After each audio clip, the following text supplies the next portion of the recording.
వృశ్చిక రాశి వారికి రవి భగవానుడు ధనుసు రాశిలో ఏడాది తర్వాత సంచారం చేయనప్పుడు ధనావాకు కుటుంబ స్థానంలో రవి భగవానుడు సంచారం చేయనప్పుడు ఎలాంటి ఫలితాలు ఉంటాయో ఈ వీడియోలో సవివరంగా సంపూర్ణంగా క్లుప్తంగా తెలుసుకుందాం.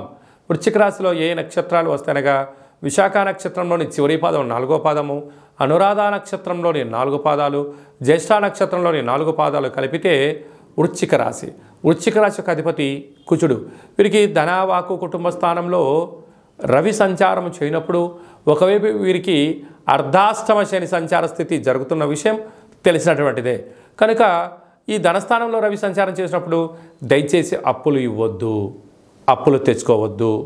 హంగులకో ఆర్భాటాలకో ప్రతీకారం తీర్చుకునేటువంటి కాల సమయం ఇది కానే కాదు.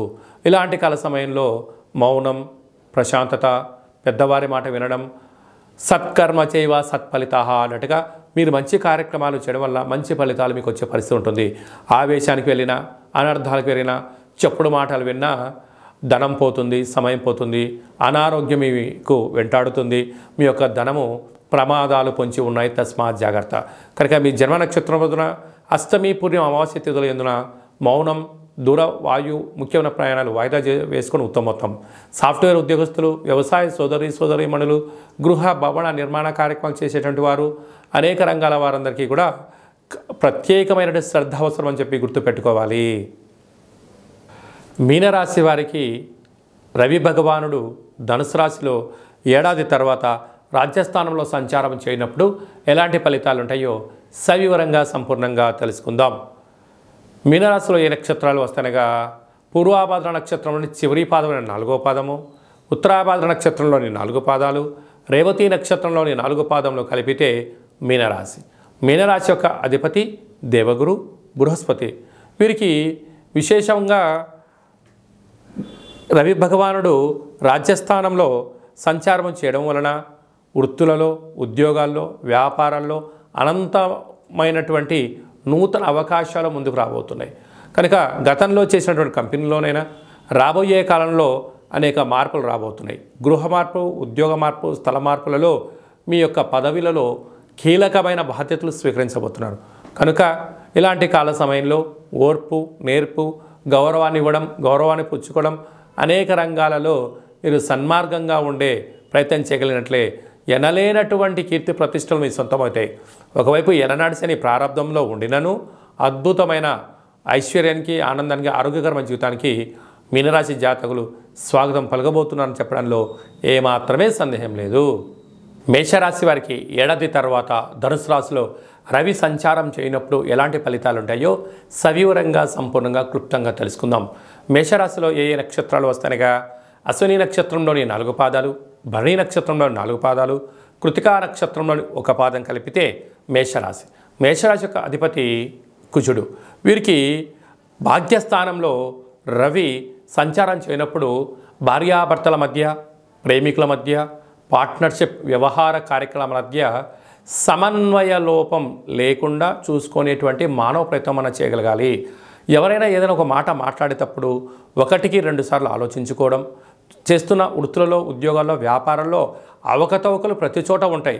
దానిని సమగ్రంగా తెలుసుకొని మీరు చర్చించగలిగితే చర్చలకు ఫలితం ఉండేటువంటి అవకాశాలు ఉన్నాయి.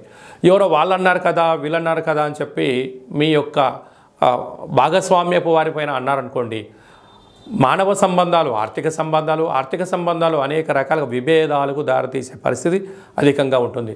ప్రధానంగా సాఫ్ట్వేర్ ఉద్యోగస్తులు, హార్డ్వేర్ ఉద్యోగస్తులు, పారిశ్రామికవేత్తలు, వ్యవసాయ సోదరీమణులకు అందరికీ కూడా ఎన్నో జాగ్రత్తలు అవసరం అని చెప్పి గమనించాలి.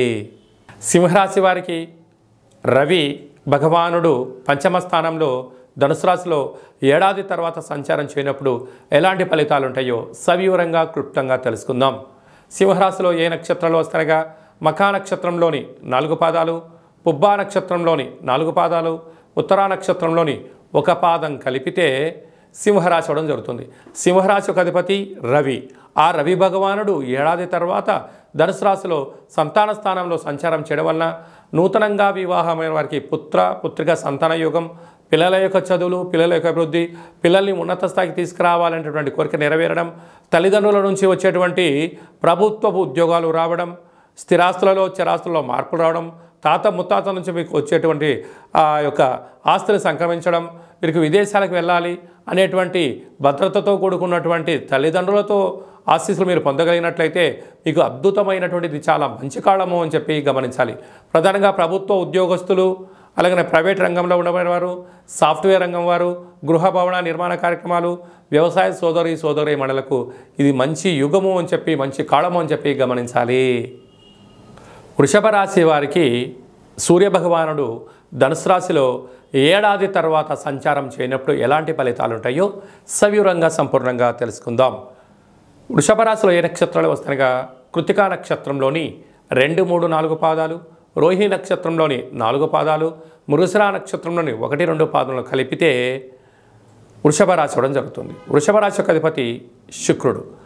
వీరికి అష్టమ స్థానంలో అనగా ఆయుస్థానంలో ధనుస్సు రాశిలో ఏడాది తర్వాత సంచారం చేయనప్పుడు ప్రధానంగా దూరవాయు జల ప్రయాణాలకు దూరంగా ఉండడం, మీ జన్మ నక్షత్రం రోజున ప్రధానంగా శనివారం రోజున, అలాగనే మీరు ఏదైనా ఒక పనులు అయితే చేస్తున్నారో ఈ మాసంలో అంత సరైనటు కాదు అని చెప్పి గుర్తుపెట్టుకోవాలి. ఆరోగ్యంగా ఉండే ప్రయత్నం చేయాలి. చిన్న చిన్న విషయాలకు దయచేసి ఆందోళన తగదు. ఏదైనా ఒక పనులు చేసేటప్పుడు ఏకాగ్రత అవసరం. ప్రధానంగా వ్యవసాయ సోదరీమణులు, వాహనాలు నడిపేటువంటి వారు, అలాగనే జల ప్రయాణాలు చేసేటువంటి వారు, ఏదో ఆయుధాలతో పనిచేసేటువంటి వారు ఎంతో జాగ్రత్తలు అవసరం. కనుక ఈ మాసంలో వీలైనంత వరకు మౌనంగా ఉండడం, ప్రశాంతంగా ఉండడం, ఆధ్యాత్మికంగా ఉండడం, గొడవలకు దూరంగా ఉండగలిగినట్లయితే 90% యొక్క ప్రమాదాలను, ఆపదలను నివారించే పరిస్థితి ఉంటుంది. ప్రధానంగా హోటల్ వ్యాపారస్తులు, వ్యవసాయ సోదరీమణులు, సాఫ్ట్వేర్ హార్డ్వేర్ ఉద్యోగస్తులకు అందరికీ కూడా ఎన్నో జాగ్రత్తలు అవసరం అని చెప్పి గుర్తుపెట్టుకోవాలి.